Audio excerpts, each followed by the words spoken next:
Welcome everyone to Columbia Business School Executive Education. I'm Charles Bouillon and I'm here today with Adam Royalty for the Using Human-Centered Design to Understand Customer Choice webinar. Before I introduce Adam, I will just go over some brief logistics which will appear on your screen. A recording will be available after the webinar. We also encourage you to tweet about the webinar using the hashtag CBSExecEd. And finally, we want to hear from you during the webinar, so please type your questions in the Q&A box and we will answer as much of those as we can in the last 10 minutes of the webinar. But now it is my pleasure to introduce our guest today. Adam Royalty is a designer in residence at Columbia Entrepreneurship, Innovation and Design. He founded the Columbia Entrepreneurship Design Studio as a place that teaches a set of tools, methodologies, and resources that turn ideas into action. The design studio works with entrepreneurs, social innovators, and organizations to understand problems more deeply and solve them in innovative ways. Adam has worked to develop the internal design thinking practice of over 30 companies and foundations. I'll be back in the last 10 minutes of the webinar, and now I'll turn it over to you, Adam. Great, thank you so much, Charles. I'm really excited to be here. I especially love this topic, human-centered design and choice. So we're going to get to this idea of how do you understand people's choice in a second.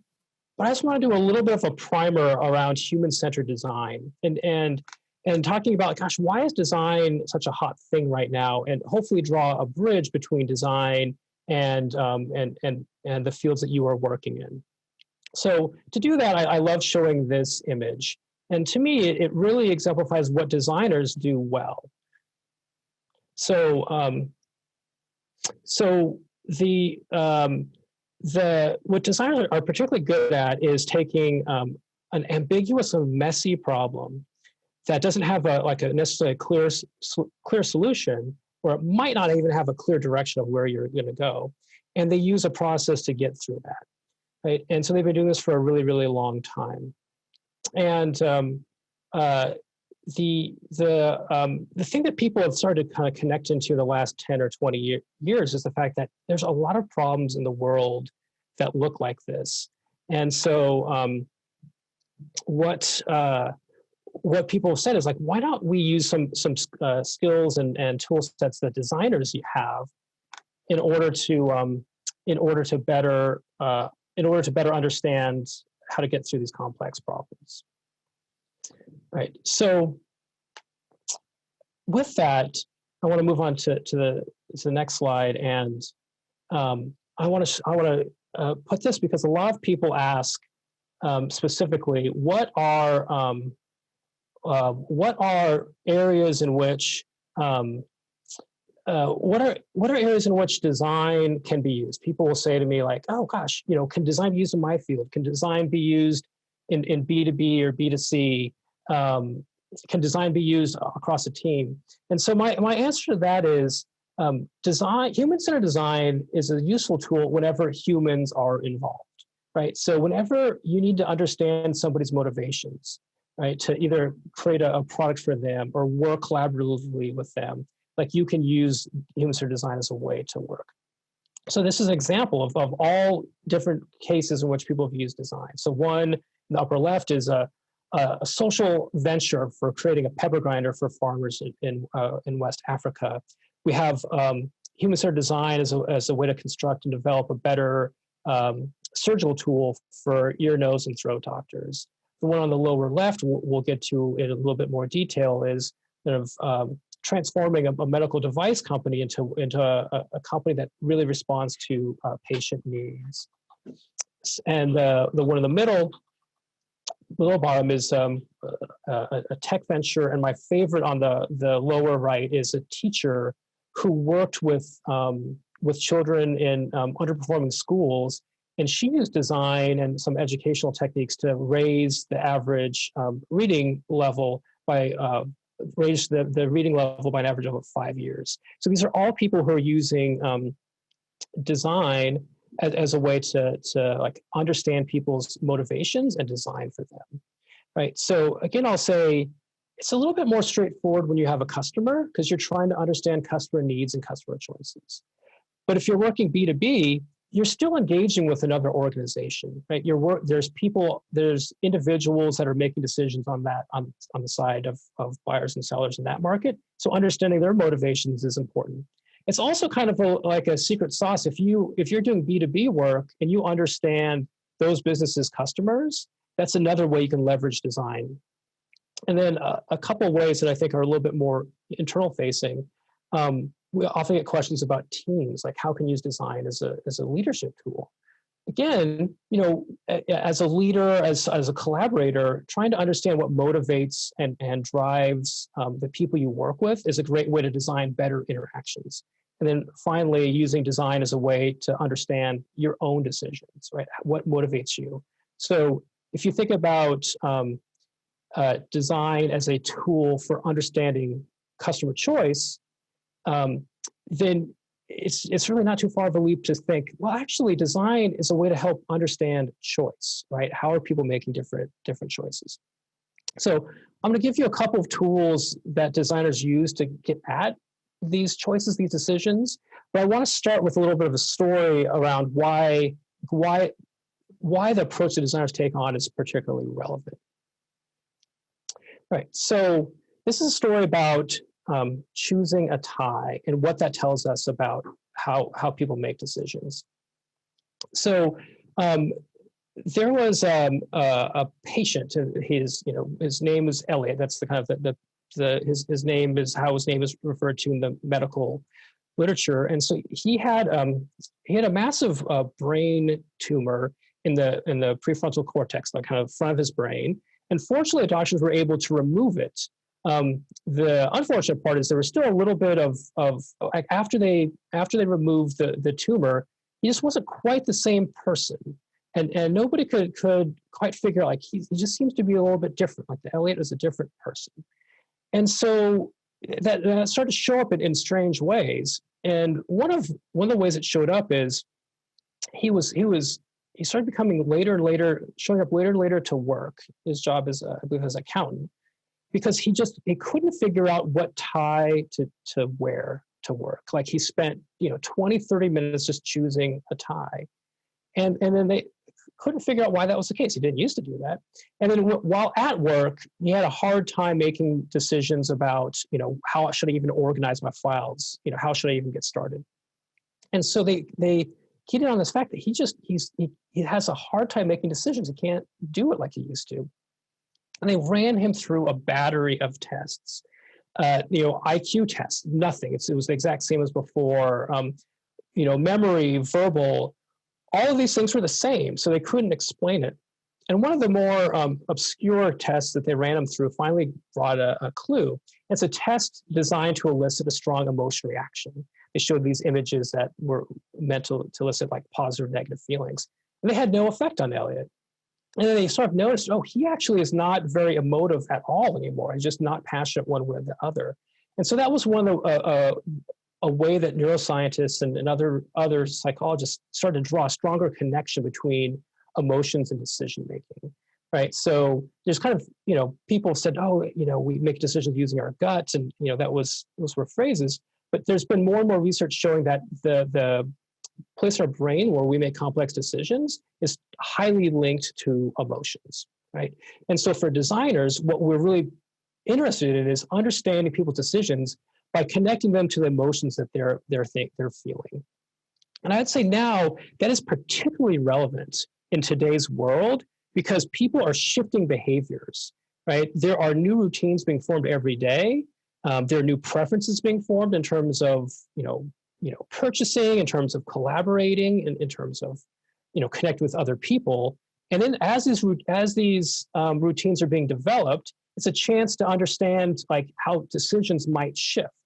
It's also a chance to understand how are people adapting differently? Where are people having trouble adapting, right? And again, these routines are happening at home, at work. They're really happening everywhere. So understanding people's decision within like a broader context, I think is really, really key. So one of the things we're going to do is to say, how can we begin to uncover emotions? Right. So there's lots of ways to do that. You can do it through interviewing and a number of processes. But one quick tool you can try is just a simple little grid. where you have people list out an activity. So you could think about a routine that is important to you. So if you're, if you're working in online retail, you could be thinking of, or retail, any type of retail, you can be thinking about the routine of how someone decides to purchase something and follows through with it. If you are like working, if you're B2B and you're working on software to help HR systems, you can think about what are routines that HR teams use to make decisions now that everyone's distributed? Like, what are all the actions they go through? Right. So that's on the left, just the activities, like what are they doing? And on the right, we just list things that give energy or take energy away. Right. And those aren't precious. You can frame it as what are things that are delightful or frustrating in these routines? What are things that are exciting or boring? I happen to like gives energy and takes energy away because it's kind of a proxy for getting at emotions without specifically saying emotions, right? So it's a little bit easier to answer. So one of the things that we were doing, that I did here at Columbia, is understanding more about what are opportunities to reimagine how online meetings happen, right? We all have them, and specifically ones around the work that I do. And so I had people, this is from one person in particular, list off like, what are all the activities you go through when you are setting up and engaging in an online call? And so this is one example, and I'm only sharing some of the responses, right? So you just, first step, have somebody list all those things out. And the second one is mark them in terms of, are they kind of giving you energy or are they taking energy away? It doesn't mean they're bad. It doesn't mean they're good, but just like, are you feeling drained or energized? And so when I had the person do that, they said, oh, okay, agreeing to a call kind of gives me energy. We're moving forward, but then finding the time that everyone can make, that's sort of starting to drain. Oh no, one person had a conflict. That was terrible. Oh, but, then, fast forward, now we're thinking about once we go on the call, they actually found like catching up with colleagues before the meeting begins was actually kind of energy boosting, as a chance to hear what people have been up to. And then kind of these long introductions sort of take energy away. Again, not saying that you should cut those out, but you're trying to understand where people's emotions are. And then actually saying goodbye at the end of the call kind of was a lot of energy, or gave this person energy, like they could kind of move on. And then to me, the surprising part is with this particular call online call that they mentioned, a video call, they, and this isn't unique to this one, they actually did a phone call right afterwards with one of the colleagues to kind of clarify like what each person saw in the meeting.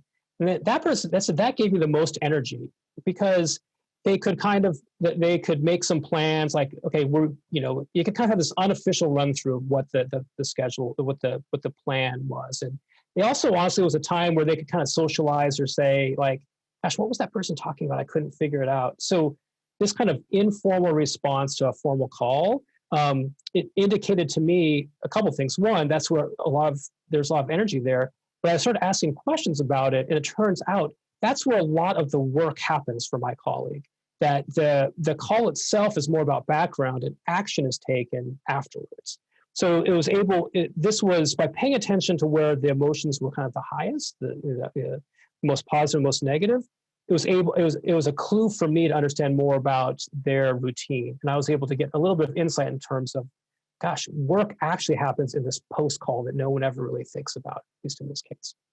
So again, as you do exercises like this, it takes 5 minutes, and paying attention to big negative feelings and big positive feelings is useful, because negative feelings kind of indicate someone might be close to quitting.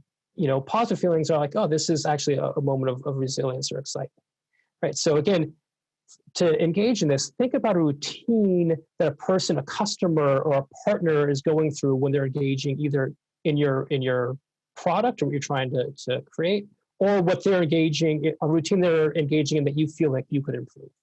And same thing that goes internally. Like you can think about, how do I redesign a meeting? How do I redesign a workflow by mapping out these activities?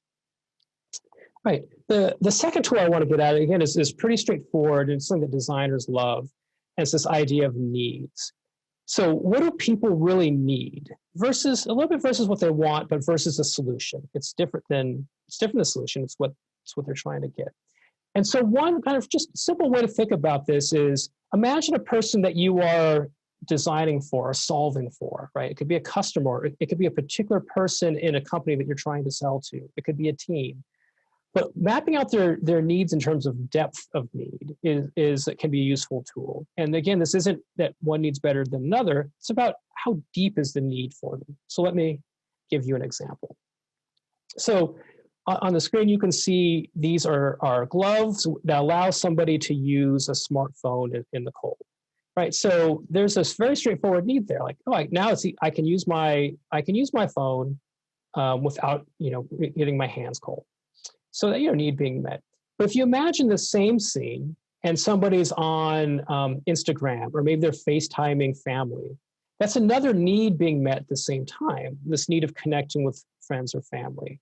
So in a scene or that routine, you can see a need to use the smartphone in the cold and to stay connected with friends and family. And I would argue that friends and family is sort of a deeper need. It's more fundamental to kind of how we live our lives. It's not better necessarily, like both needs are valid and can be solved for, but it's just a way to help think about the needs that you are going for, right? So let me give a more specific example of needs from an organization and how that can lead to understanding decision making. So again, this is an example of an organization, a company that specializes in biomedical devices, and they're really particularly strong in the diabetes space. So creating blood glucose monitors and so on. And they have a lot of work around type 2 diabetes. So helping people manage their type 2 diabetes, again, with checking blood sugar and medication. So one of the things that they were particularly interested in doing is making a shift to saying, how actually can we work with people who are pre-diabetic and actually help them not become diabetic, to do the best we can to change their sort of lifestyle habits around kind of food consumption and exercise, so they don't even develop type 2 diabetes. So it's a new space they wanted to move into. And so one of the things they were trying to do is understand these needs that people have. And so they did a bunch of interviews. They talked to a bunch of customers, and they really tied into the emotions, right? They connected in with the struggles that people were having, particularly with weight, but also with body image, self-image, right? It's not just, they weren't just focusing on like how people make choices. They were thinking about, gosh, what does a body image mean to somebody? Or they're asking people about their backstories and trying to figure out, gosh, what drives some of these deeper decisions? What are some of these emotions? In one example, they noticed, someone talked about a divorce they were going through, and that's something that is like relevant. Like those emotional states are driving some decisions. And so one of the things that they keyed into was this idea of when a lot of pre-diabetic people, when they go to a doctor to get a checkup, the doctor kind of warns them and says, like, you need to lower your blood sugar, you need to do these things. And, the days following their checkup, they make really good decisions. They're all about, kind of exercising and being mindful about what they eat and so on. But that starts to fade. And they kind of described it as like that willpower is starting to fade. And so, but then, and then once the willpower fades, they start making decisions that aren't healthy for them. So for them, what they said is, as an organization, they were really good at helping type 2 diabetics, like make strong decisions about meals. Like they have like an app that helps people know exactly what's in the food they're eating. They help people check their blood sugar regularly. So they're really good at providing information. But this was something different. This idea of willpower was a different need. So they mapped it out and they said, people who are developing type 2 diabetes, there is a need to know the caloric details of the meal. Like they do need to know that. There's also this need to recharge willpower, right? How can we help recharge the willpower in a way that helps them make stronger decisions moving forward? Which to me is actually a pretty innovative and different thing for an organization that does devices to think about. And so one of the solutions that they're developing is it's both a device and a program that as you put in information about a meal, it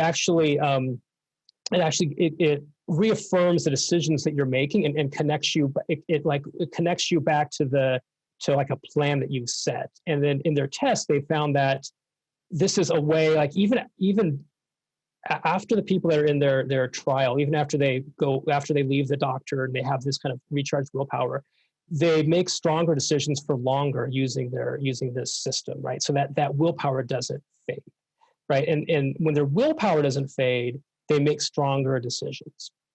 So again, the steps they took were to understand the needs that people have, right? And realize that there is a different set of needs for these customers. And then from there to say, like, how might we design for these needs? All right, so those two tools, understanding depth of need and mapping out the sort of energy levels of people across routine are ways you can understand the emotional experience of people, and that keys you into how they make decisions. So with that, I'm going to throw it back to Charles, and we're going to do a little bit of Q&A. So time to get to some Q&A, and for all of you watching, it is you've still got time. You can submit your questions in the Q&A box. But what we'll do is we'll start with the first question from Peggy. How can we apply these principles when selling B2B in which the buyer's needs differ from their direct customers' needs? Yeah, and I love that question, especially because it starts with the word principles, right? So the principles of understanding needs are the same, right? But when you're trying to sell to like another organization, you can think about who is the individual person that you're selling to, or their group, and what are their needs, right? So they might have a need to solve something for a customer, but the people you're selling to might have a larger organizational need. Like, at the end of the day, it's about selling something to a customer, but the product that we need to have work for us is one that integrates us with different people across the system, for example. So trying to understand directly what the needs of the people you're selling to is important, because that will help determine their preferences. It's also the case too, like, their emotions matter. So if you're selling into an organization and you create something that's delightful, that solves them an internal hassle, maybe helps them deal with kind of a political connection, like, that's great. And what you're creating is not just better for their business and hopefully for their end customers, but it's better for them as an employer, as a group within an organization. So the principles are still the same, like understanding the needs of the people you're trying to serve. Cool, thank you. Then we've got a question from Edward. Has this concept been tested, researched with non-US people? Yeah, it is a great question. I'm going to try not to give a really long answer to that. So the last example I gave was an organization in Europe. So, the kind of short answer is, a lot of this human-centered design work, especially as it's spread into business, popped up, in the United States, kind of initially in California, also in the UK around London. So it does have a culture from those places. I would say when you zoom out, the idea of understanding needs is, I think, important for anybody. So, like, who are the needs of the community that you're trying to serve? And the ways to do that might shift. But I think the differences happen in two ways. One is just in the techniques that you take on, right? And in some cultures, it could be, other countries, or it could be even other corporations. Like, maybe talking about emotions directly is a lot more difficult. And so that's why we might use terms that are more culturally appropriate. It might not be energy, but it might be something like, terms that fit might be something like, focus or distraction. I don't know exactly what it would be. It depends on the culture, but using terms that make sense. It's also the case whether you're in the United States or not. I think it's important to realize, like, yes, you might be designing for a customer or for another business, but the point of understanding their needs is so you understand their lives and you understand the decisions that they're making, right? And so it's not just about using a process to, like, mine that information out of people, but also invite them into the process. So one thing that we'll do is kind of as a next step is, okay, we understand some of these needs. But let's verify them with the people that we're serving. Like let's test things out rapidly, but also have them respond to some of our ideas. So this idea of willpower, I think one thing that group did pretty well is they went back to some of the people that they talked to and said, hey, we want to understand more about this idea of willpower. Like, let's talk about that. How does it show up? So it wasn't just a decision that they made for their customers. It was really a decision they made kind of in dialogue with their customers. And so as long as you keep that dialogue going in a culturally connected way, then this really can apply in different places. So then next we've got Alexander, who asks, how can we anticipate what the customers need, not just now, but in the future? Yeah. It's like, we have the crystal ball here. You can get it from us. I think it's a great question. And the short answer is you can't quite, because, you don't know if there's going to be a pandemic. But I think for me, digging down and understanding the deeper needs that people have as it relates to lives, that lasts longer than a specific need around like a feature of a product. So again, this idea of willpower, I love that example because like that's not going to go away. The way that willpower kind of ebbs and flows, that might shift, but that as a deeper need, that's going to be more resilient to change. So the circumstances might change as new technologies approach, but what people are trying to achieve kind of in their lives or things that make people uncomfortable or excited, those tend to change less. So if you understand those deeper needs really well, then it's easier to like see adaptation, because you can see people like, oh, I kind of know what makes this person tick. So when we shift from going all online to like gradually being more in person, like here's how a person's going to bristle, or here's how this person's going to be excited. And so you can kind of make some predictions about how their decision making might unfold. Right. So then we've got another good one from Grant. How do you raise a need that the customer is not necessarily aware of? I.e., if they don't know it exists, they may not know they need it, are missing it. Yeah. It's a great question, and I would parse that from. I heard you say like a need that exists versus like a solution that exists. So something we're mindful about is you might have this really great idea and they might not know that they need it, which is okay. You can still test it out, but I would hold off on like kind of sharing the idea. And part of it is really is for you as someone to observe some of these needs. Like it's a great point that I don't often ask people what their need is. Like in the example that I did, trying to understand this online meeting as a routine, I didn't ask them at all what their needs were around the routine, around the online meeting, because you know what? They probably wouldn't have said anything about that post call. They probably would have said like, oh, and the meeting ends and I'm done. Like that's how online meetings work. But because I was understanding their entire routine, I was able to identify this interesting need that they might not have even called out, this idea that the actual action happens when the video ends.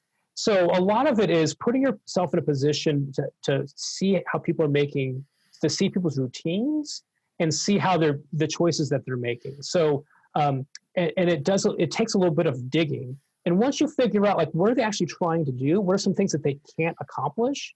Maybe what are some things that they haven't even thought about trying, but it would help them based off the whole portfolio of needs you've identified. You'd like, I'm sure this is going to help somebody. That's when you can start to introduce some solutions, some ideas that might meet needs that they haven't thought of, because you understand their bigger kind of, circumstance in life, or how they relate to other people, or how they relate to a specific problem in general. Right, and we're going to squeeze a last one in there. Well, two actually combined. So Ellen asks, can you apply human-centered design to employees in an organization versus customers? And one from Anonymous, which is, does human-centered design apply to service providers versus product providers? Yeah, yes, it's a great question. I'll do the first one. Absolutely internally. I mean, a design understanding needs is a great way to reimagine how collaboration happens. I don't want to get into the idea of like culture shift, because that's a big thing to work on. But if you're imagining like these new routines that are showing up at work, which could be because we're all going online, or maybe because we're bringing in like 2 new people in a 10-person team. Like the routines are going to shift. So really digging in and understanding like what is the impact that that shift in routine has, and how are people settling in, or how are people like not settling in? That's a great way to redesign processes at work. And I would say start small. So it could even be how often communication happens. It could be, we do a lot of work even internally at Columbia with like, how do people get on the same page, on the same direction in terms of, either how we tell stories about the work we do or about who's doing what. So even routines about alignment are great things to try to understand needs for and design them. And then kind of relatedly, this idea of service also makes sense because I see this more and more as people are investing in design and kind of blurring those lines between a product and a service. Like anything you create for somebody, it has an experience.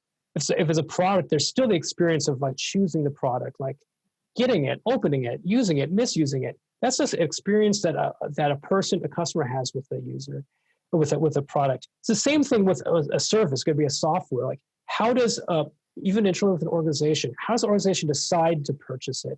Like how do they roll it out? How do they train people? Like if you provide a service, you might have some training.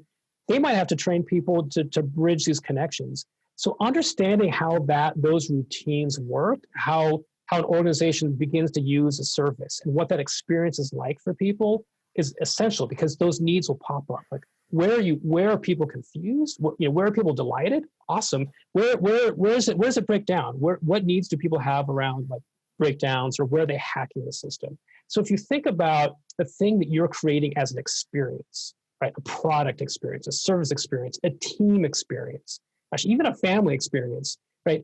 There are routines built in, and understanding how those routines bring positive and negative emotions is key, because that'll help you lead to understanding needs. And that, when you understand the needs, will help you build out solutions. Great. Well, I think that's it. We've sort of reached the end of our time today. Thank you, Adam, for so much for your time today and during this great webinar. And thank you, everyone, for your great questions. We will follow up soon with a recording, and we hope to see you soon in one of our classes, or maybe even in 2 weeks for our design thinking program, which is starting on October 13th.